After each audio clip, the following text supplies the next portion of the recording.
El Señor esté con ustedes. Y con tu espíritu. Proclamación de la buena nueva de nuestro Señor Jesucristo, según San Juan. Gloria a ti, Señor. En aquel tiempo Jesús dijo a Nicodemo: no te extrañes de que te haya dicho, tienen que renacer de lo alto. El viento sopla donde quiere y oyes su ruido, pero no sabes de dónde viene y a dónde va. Así para con quien ha nacido del Espíritu. Nicodemo le preguntó entonces: ¿cómo puede ser esto? Jesús le respondió: tú eres maestro de Israel y no sabes esto. Yo te aseguro que nosotros hablamos de lo que sabemos y damos testimonio de lo que hemos visto, pero ustedes no aceptan nuestro testimonio. Si no creen cuando les hablo de las cosas de la tierra, ¿cómo creerán si les hablo de las celestiales? Nadie ha subido al cielo sino el Hijo del Hombre, que bajó del cielo y está en el cielo. Así como Moisés levantó la serpiente en el desierto, así tiene que ser levantado el Hijo del Hombre, para que todo el que cree en él tenga vida eterna. Palabra del Señor. Gloria a ti, Señor Jesús. Por la lectura del Santo Evangelio, sean perdonados nuestros pecados. Amén. A ver, brevemente sentados. Estamos en este tiempo, Pascua de la resurrección, el paso de la muerte a la vida de nuestro Señor Jesucristo, que nos lleva a nosotros. Y durante la semana pasada hemos estado hablando de señales, signos de que la Pascua es real en nosotros. Hemos hablado de la divina voluntad, hemos hablado de decir en nombre de quién hago las cosas y por qué las hago. Hemos hablado de esta paz que viene cuando Jesús se manifiesta a los discípulos. Hemos hablado de las cicatrices, que es lo que muestra Jesús a los discípulos. También ayer yo compartí en el programa sobre esa celebración que se pasó para ayer por la cuestión de que el 25 de marzo cayó en Domingo de Ramos y no se celebró la solemnidad de la Anunciación, y ayer la celebramos y veíamos esta manifestación de la caridad como signo, la misericordia como signo de esa presencia de la Pascua, que es compartir. Y decíamos que María tiene la mayor caridad porque nos comparte su Hijo, nos comparte este sacrificio que hace su Hijo y nos hace partícipes. Y hoy vemos otro signo importante de la Pascua, o sea, de que se está viviendo, que estamos experimentando, que estamos descubriendo la presencia de que Cristo ha resucitado en nuestra vida. O sea, es una realidad que celebramos en cada misa, pero hacerla nuestra ya es diferente. No es solamente algo que se celebra externamente, es algo que se vive internamente. Hay una gran diferencia entre participar en un evento, el Día de la Bandera, el día de mi cumpleaños, el día del aniversario, pues es un evento bonito, pero ¿qué? ¿En qué afecta, no? ¿O cómo incide en tu vida? Pues nada. Pero ya celebrar y vivir la Pascua es una incidencia, es un cambio que se tiene que ir dando gradualmente en nuestras vidas. Y uno de estos signos es precisamente lo que hoy nos presenta el Evangelio, un planteamiento de un diálogo que se da entre un doctor de la ley, Nicodemo, y Jesús.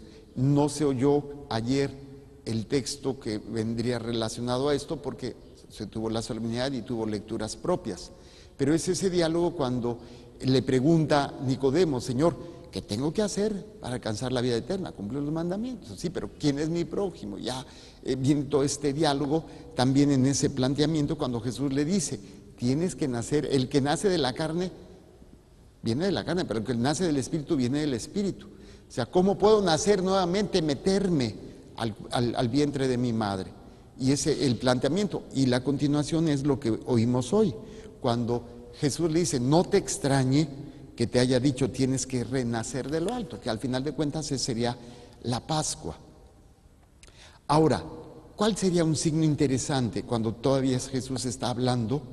Sí, dice, es el que nace, el quien ha nacido del Espíritu, tiene unas características interesantes. Lo compara al viento.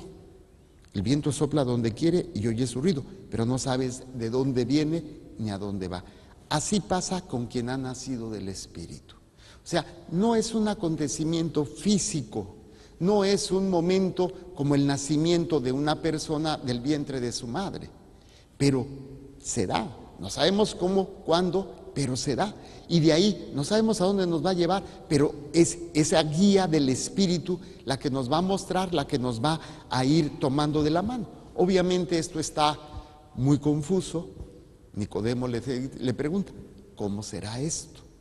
O sea, no es algo que se alcance a entender. Y el Señor así como diciendo, y eso que tú eres el maestro de la ley y no sabes. Así como que nos puede decir a los padrecitos, y eso que tú eres padrecito y no sabes, medio sonso, ándele un zape para que se le quite.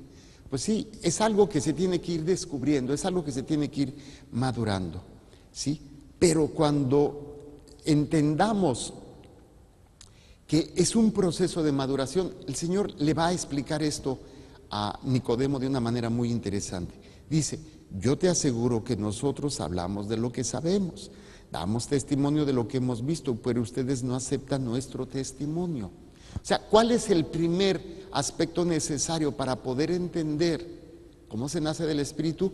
Aceptando el testimonio, aceptando la verdadera experiencia de la resurrección y de las enseñanzas de Jesús. Obviamente, esto nos va dando una pauta. ¿Cómo puedo vivir lo espiritual si no aprendo a vivir lo temporal? O sea, no puedo desligar una de la otra, porque hay gente que se me quieren volver muy espiritualoides, como que desencarnarse de una realidad y muy acá elevados. No, hay que ponerles ¿cómo se llama? Amarrarlos a un yunque para que no se nos eleven. ¿Por qué? Porque luego hasta que parece que caminan sobre las nubes. No, bájale a tus panchos. O sea, un verdadero adorador, un verdadero hombre de oración, una verdadera experiencia de Pascua se traduce en una vida concreta, en hechos, en acciones, para que se pueda dar lo espiritual. Claro, a veces lo primero se da en lo espiritual, pero afecta la vida temporal, la vida del servicio, la vida con los demás.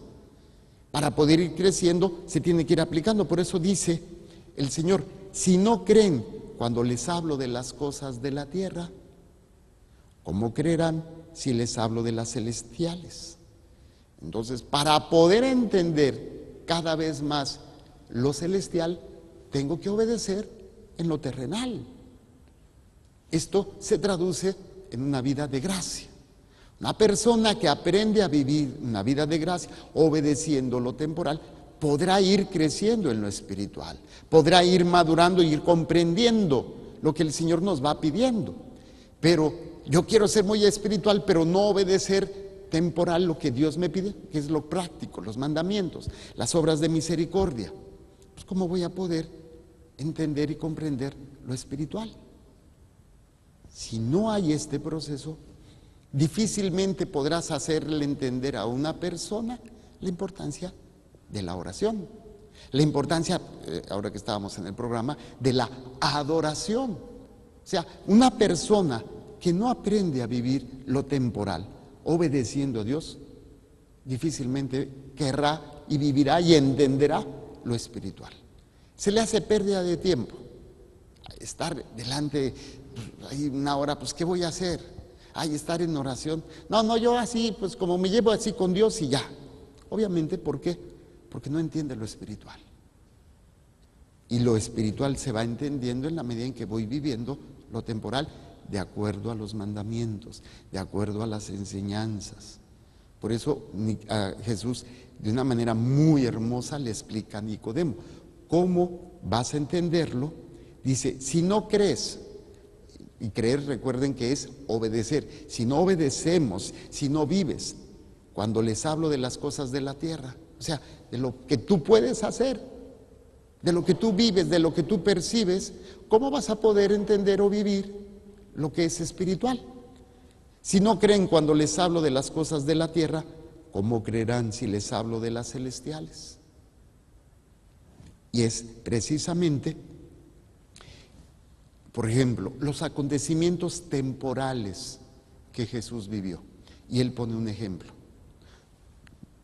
Así como Moisés levantó la serpiente en el desierto, así tiene que ser levantado el Hijo del Hombre, para que todo el que cree en Él tenga vida eterna. Ese es un acontecimiento temporal. Jesús es levantado, la cruz, y atrae a todos hacia Él. Y en la medida en que nosotros nos dejamos guiar en esa vida temporal, tienes que perdonar. ¿Por qué? No porque la otra persona lo merezca, sino porque Dios te lo pide. Amar, servir, no porque la otra persona lo merezca, sino porque Dios te lo pide. Y en la medida en que nos metemos más en esa obediencia a Dios, lo espiritual va encontrando sentido, va encontrando fuerza. A veces lo temporal, como puede ser un problema o un dolor o una situación difícil, me hace obedecer y como que me mete en la cuestión espiritual. Pero mi motivo principal no fue al principio la cuestión espiritual, sino mi problema temporal. Hay gente que pasa de este problema a descubrir lo espiritual y el problema a lo mejor desaparece, a lo mejor no, pero ya estoy en otro nivel y esto va a ser hermoso, porque incluso cuando vienen otros problemas o este mismo problema, ya lo veo diferente. Ya no es algo que me angustia, ya no es algo que me roba la paz, ya no es algo que me lleva a querer solucionarlo a cualquier costo, que es lo que sucede con muchas personas que buscan esa solución en lo temporal, brujería, limpias y cosas raras.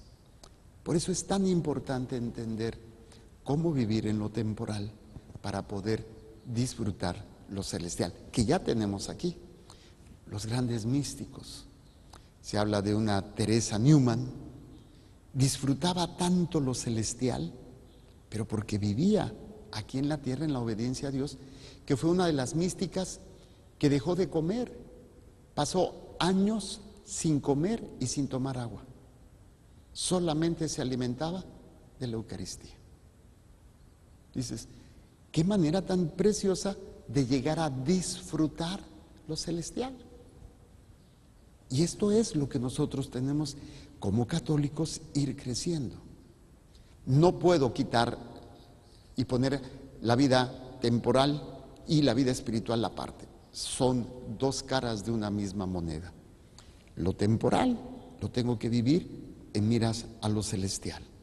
Si aprendo a vivir lo temporal en la obediencia a Dios, aprenderé a disfrutar y a experimentar la grandeza de esos momentos espirituales, vida de oración, vida sacramental, ofrecimiento, sacrificio, o sea, todo esto que va a tener un mayor sentido. Incluso precisamente los verdaderos adoradores son aquellos que de estar en la presencia de Dios van a servir y lo hacen en nombre de aquel a que adoran.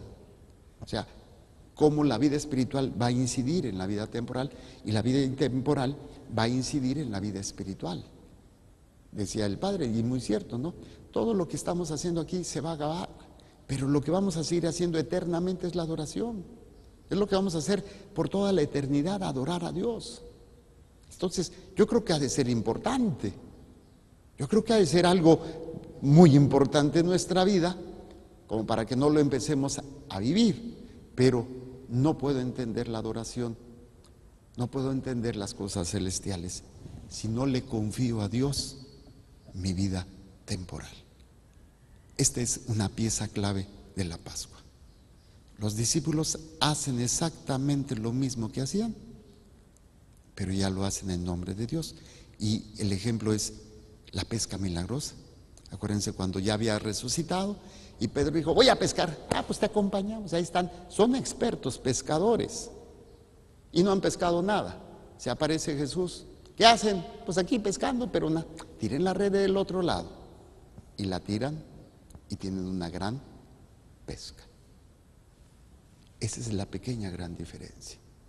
No es lo mismo que tengo que lavar porque ya está todo sucio y lo hago de mala gana, a que lo hago queriendo agradar a Dios, queriendo servir a Dios, que tengo que preparar la comida, que tengo que esto, que tengo que el otro. Lo puedo hacer así y más o menos me saldrá, pero no voy a obtener los frutos espirituales de lo que hago temporalmente. Por eso es tan importante entender los signos de la Pascua o las consecuencias de que verdaderamente estamos viviendo esta Pascua. Es aprender a ver todo lo temporal con los ojos de la resurrección. Todo es temporal, pero todo me lleva o me tiene que llevar a lo eterno, a lo espiritual y a lo eterno.